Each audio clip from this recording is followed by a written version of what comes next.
Œuvre de Maria Valtorta, tome 2, chapitre 74, intitulé Jésus avec sa mère chez Jeanne, femme de Couza. Vision du 13 février 1945. Je vois Jésus se diriger vers la maison de Jeanne, femme de Couza. Quand le portier reconnaît celui qui arrive, il pousse un tel cri de joie que toute la maison est en rumeur. Jésus entre, souriant, bénissant. Jeanne accourt du jardin, tout en fleurs, et se précipite pour baiser les pieds du maître. Couza arrive aussi. Il commence par s'incliner profondément, puis embrasse le bord du vêtement de Jésus. Couza est un bel homme, d'environ 40 ans, pas très grand, mais bien bâti, avec une chevelure noire qui commence à avoir aux tempes quelques fils d'argent. Il a les yeux vifs et foncés, un teint pâle et une barbe carrée, noire, bien entretenue. Jeanne est plus grande que son mari. Dans sa précédente maladie, elle ne garde qu'une maigreur prononcée, toutefois moins squelettique qu'auparavant. On dirait un palmier élancé et flexible que termine une tête gracieuse aux yeux profonds, noirs et très doux. Sa chevelure touffue, noire jet et soigneusement peignée. Son front lisse et dégagé paraît encore plus blanc sous cette sombre couleur. La teinte naturellement rouge de sa petite bouche bien dessinée se détache sur des joues d'une pâleur délicate, comme les pétales de certains camélias. C'est une très belle femme, et c'est elle qui, au calvaire, remet la bourse à Longinus. À ce moment-là, elle sera en larmes, bouleversée et toute voilée. Aujourd'hui, elle sourit, à la tête découverte. Mais c'est bien elle. À quoi dois-je la joie de t'avoir pour hôte demande Couza. À mon besoin d'une halte pour attendre ma mère. Je viens de Nazareth, et je dois faire venir ma mère avec moi pour quelque temps. J'irai à Capharnaüm avec elle. Pourquoi pas chez moi? Je n'en suis pas digne, mais... dit Jeanne. Tu en es bien digne, mais ma mère est accompagnée de sa belle-sœur, veuve depuis quelques jours. La maison est assez grande pour accueillir plus d'une personne. Tu m'as donné tant de joie qu'elle t'est entièrement ouverte.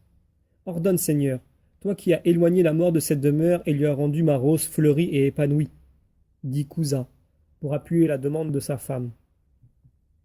Il doit beaucoup l'aimer, je m'en rends compte à son regard.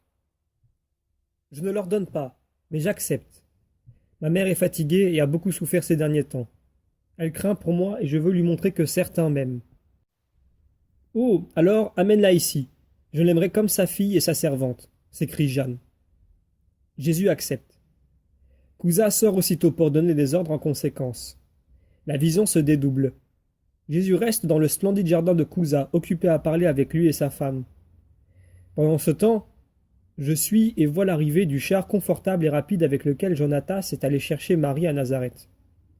Naturellement, cet événement met la ville en émoi. Quand Marie et sa belle-sœur, saluées avec le respect dû à deux reines par Jonatas, montent sur le char après avoir confié les clés de la maison à Alphée, fils de Sarah, l'émoi augmente. Le char s'éloigne pendant qu'Alphée se venge de l'animosité affichée contre Jésus à la synagogue en disant « Les Samaritains sont meilleurs que nous.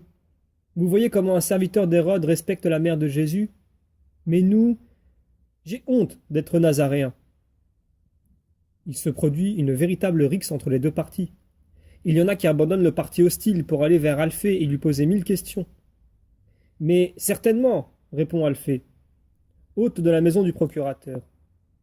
Vous avez entendu ce qu'a dit son intendant. Mon maître te supplie d'honorer sa maison. Honorer, vous comprenez? Or il s'agit du riche et puissant Couza, et sa femme est une princesse royale. Honorer, et nous, ou plutôt vous, vous lui avez lancé des pierres. Quelle honte! Les Nazaréens ne répliquent pas, et Alphée parle avec plus de force. Bien sûr, quand on l'a, lui, on a tout. On peut se passer d'appui humain. Mais vous paraît-il inutile d'avoir Couza pour ami? Vous paraît-il avantageux qu'il nous méprise? C'est le procurateur du tétrarque, le savez-vous? Ça vous paraît peu de choses? Agissez, agissez, comme des Samaritains envers le Christ. Vous vous attirerez la haine des grands. Et alors? Ah, alors je veux vous y voir, sans aide du ciel ni de la terre. Imbécile, méchant, incrédule. La grêle des injures et des reproches continue pendant que les Nazaréens s'en vont, tout penauds comme des chiens déçus. Alphée reste seul comme un archange vengeur à l'entrée de la maison de Marie. La soirée est déjà bien avancée lorsque le char de Jonatas arrive, par la route splendide qui longe le lac, tiré par de robustes chevaux au trot. Les serviteurs de Cousa, qui sont déjà en sentinelle à la porte, avertissent et accourent avec des lampes qui augmentent la lumière du clair de lune. Jeanne et Cousa accourent. Jésus aussi apparaît en souriant, et derrière eux, le groupe des apôtres. Quand Marie descend, Jeanne se prosterne jusqu'à terre et salue. Louange à la fleur de la souche royale, louange et bénédiction à la mère du Verbe sauveur.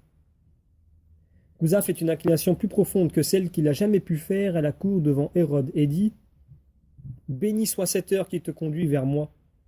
Béni sois-tu, mère de Jésus. » Marie répond d'une voix douce et humble.